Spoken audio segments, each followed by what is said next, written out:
palavra a vereadora Janaína, que faça a leitura Câmara da referida discute representação. se investiga ou não o prefeito. Obrigado, senhor presidente.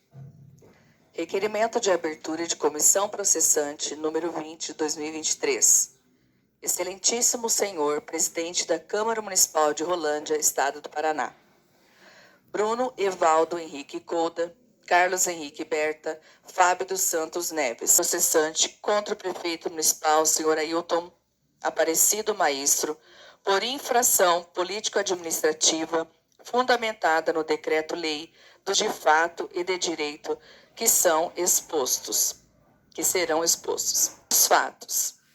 Cuida-se de requerimento a ser formulado pelo cidadão subscritor que, após analisar cuidadosamente os conteúdos dos vídeos amplamente divulgados no município, os quais dão conta do servidor conhecido como Miltinho, denunciar diversas irregularidades na gestão municipal, alegando trocas de materiais, objetos de licitações municipais, informações de que a administração licita um objeto e acaba pedindo para a empresa fornecer outro, dentre outras. Ainda o servidor alega que o fato é conhecido por servidores municipais que só dão problema porque este parlamento ao qual protocola este requerimento é muito ruim.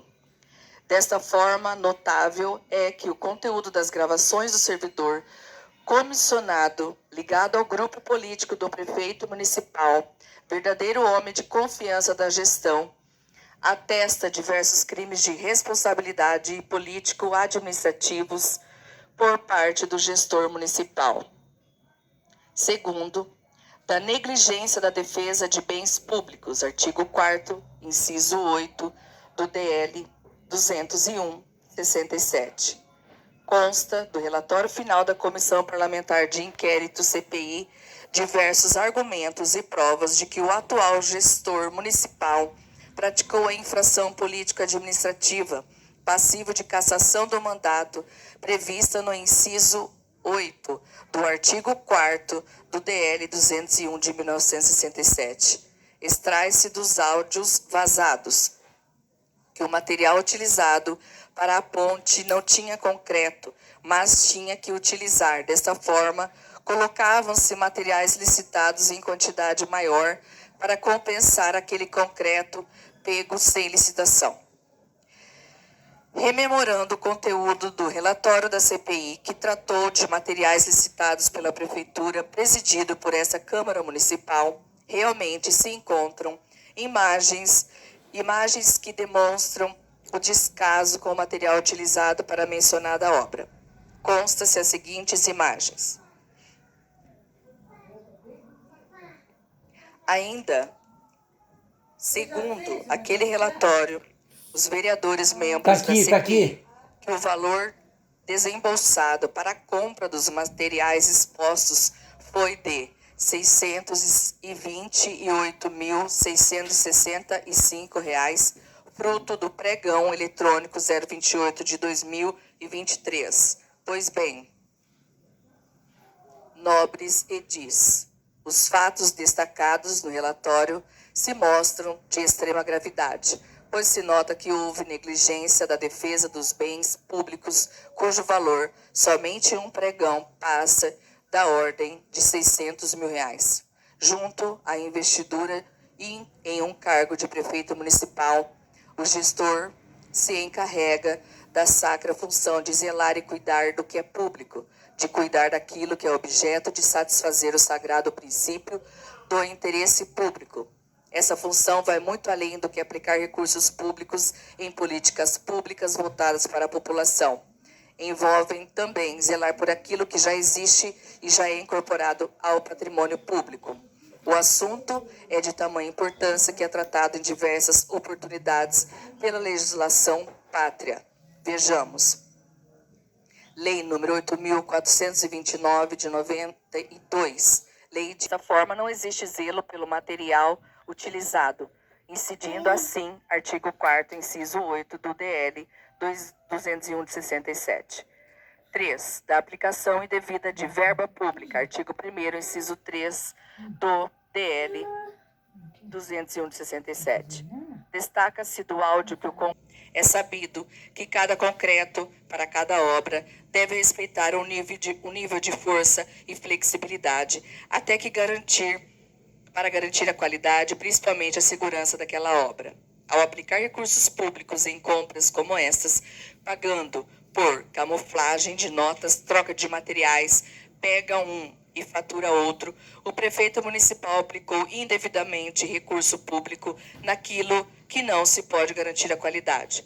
Dessa forma, a conduta irresponsável do prefeito municipal é um claro exemplo de aplicação indevida de recursos públicos, delito previsto no DL 201 de 67, devendo o gestor ser punido. Da omissão à prática de ato previsto em lei, artigo 4, da inobservância ao dever de licitar e dos indícios de superfaturamento na aquisição de concreto. Outro fato importante e destacado do áudio retratará mais um ato de completo desprezo pelo bem público e, sobretudo, pelo erário municipal. Ainda remonta a uma clara inobservação às regras básicas de segurança que deve ser aplicada à construção de obras públicas, uma vez que serão utilizadas por milhares de usuários. No mencionado áudio, é previsto que, para a construção, foi utilizado concreto que sua edificação exigiria um tipo de concreto, porém que em momento algum, ao longo da construção, foi atestado pelo município no recebimento do produto se o concreto fornecido foi de fato aquele que foi comprado. Do recebimento e atestagem da qualidade do material adquirido é de suma importância na administração pública e foi alvo de preocupação por parte do legislador em dois momentos na Lei de Licitações e Contratos. Primeiro, em seu artigo 40, ter uma cláusula dedicada ao recebimento do material, foi cumprido pela administração local. Dessa forma, ao escutar o áudio, constatou-se irregularidade quanto ao recebimento do concreto, uma vez que o poder público, ao recebê-lo, deixou de exigir e realizar a aferição do material.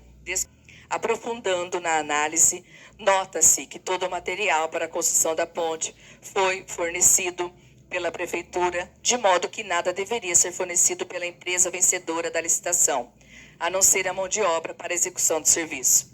Ocorre que, apurando, foi identificado que na época da construção da ponte, a administração municipal não fez qualquer procedimento de contratação de empresa especializada para o fornecimento do concreto adequado, visto que não houve procedimento licitatório, não houve qualquer ato de aquisição de material utilizado para a construção, foram desprezados.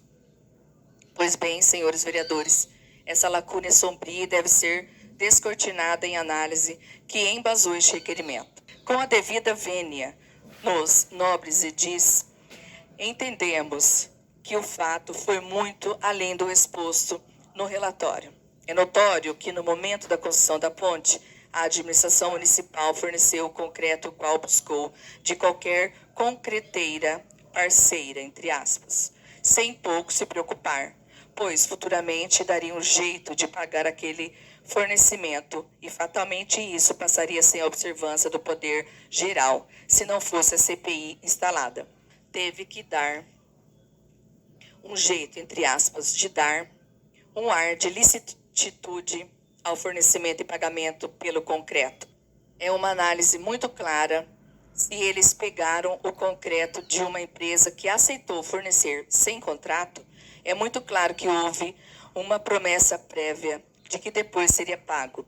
É muito claro, não enxerga quem não quer. Fica a reflexão que se há que já haviam recebido o concreto antes, eles teriam a obrigação de fazer com que a empresa parceira vencesse o certame. Se já havia um prévio acordo para aquela empresa fornecer o concreto e logo depois licitar para ela ganhar o certame, lá do outro, mesmo que se tenha vencido uma outra empresa diferente daquela que forneceu o concreto previamente, a certeza de que essa empresa vencedora foi responsável por pagar aquela empresa que forneceu antes. 4. Da conclusão. Diante de todo o exposto, requer seja este requerimento recebido e processado, sendo, ao final, julgado procedente o pedido de cassação do mandato do prefeito municipal diante as irregularidades apontadas ao longo dessa peça, seguindo em mídia separada o áudio do servidor mencionado que denunciou todas as práticas ilícitas narradas nesta peça, mencionado diversas vezes nesse texto e demais documentos entendidos como pertinentes. Pede deferimento, Rolândia, Paraná, 18 de abril de 2024. Fábio dos Santos Neves. Rol de testemunhas. Milton Alves, Marco Antônio Boraski, Romildo Aparecildo da Silva, Ana Paula Silva, Luciano de Antônio Oliveira, responsáveis pelo depósito de peças útil. Era só isso que tinha para o momento, senhor presidente. Obrigado, secretária. Após lido a denúncia, daremos prosseguimento à representação. E eu coloco a matéria em questão em discussão. Senhor presidente. Pois não, vereador. Bom, tenho 39 anos e nunca comprometi a minha integridade ou me envolvi em falcatruas. Desde que entrei pela vida pública, sempre mantive minha honestidade e agi de acordo com o que é correto e gostaria de esclarecer alguns fatos. Eu fiz parte de uma CPI, que é uma comissão processante de investigação em relação a essa situação. No ano de 2023, a Câmara Municipal foi alertada sobre uma suposta irregularidade na licitação da Ponte do Ciclone, que é uma CPI para investigar os fatos. A investigação contou com a participação de uma variedade de depoentes, de diligências meticulosas. A CPI concluiu suas atividades com a elaboração de um relatório detalhado que foi prontamente encaminhado ao Ministério Público. O Ministério Público iniciou uma investigação rigorosa, solicitou documentação à Prefeitura e realizou uma perícia na ponte. O resultado dessa investigação foi o arquivamento do inquérito civil número 0125-23005-24 pelo Ministério Público para apurar o caso, o que culminou a exoneração do secretário da Infraestrutura. Os fatos investigados ocorreram no ano 2023. O arquivamento pelo Ministério Público ocorreu no dia 9/2/2024. Em depoimento gravado e enviado ao Ministério Público, a funcionária do depósito negará qualquer esquema de fraude em notas fiscais, no que diz a lei chamada Porteira Dentro, lei número 14, lei número 4, que é a lei, se eu não me engano, do Sandro. Primeiro, resumidamente, diz: o Poder Executivo está autorizado a colaborar com produtores rurais e parceiros para essas informações. Atualizações sobre a investigação podem ser acessadas através do site oficial da Câmara. Senhor presidente, eu finalizo essa fala. Quando não conseguirem te manipular, vão tentar manipular outros para que pensem mal de você. Eu, como vereador, sem demagogia, sem aqui atrapalhar todo o processo. Esse vereador que os fala, já participei de várias CP, principalmente numa CP que foi instalada nessa casa aqui na gestão passada. Então temos que ser justos. Essa situação já foi investigada por essa casa através da CPI. O Andrezinho, o Vilmar Borges foi o presidente, o Andrezinho foi... Então, senhor presidente, esse era o meu discurso que eu tinha no momento. Então, é uma situação que já foi arquivada para o Ministério Público. Já está no site da Câmara todas as informações, depoimento da mulher que veio aqui. Continue a discussão. Continua, vereador. Senhor presidente, era o que eu tinha no momento. Continuamos em discussão. Muito bem. Nada mais. Ninguém mais quer comentar. Antes de iniciar a votação, comunico que, em conformidade com o processo de votação, será nominal.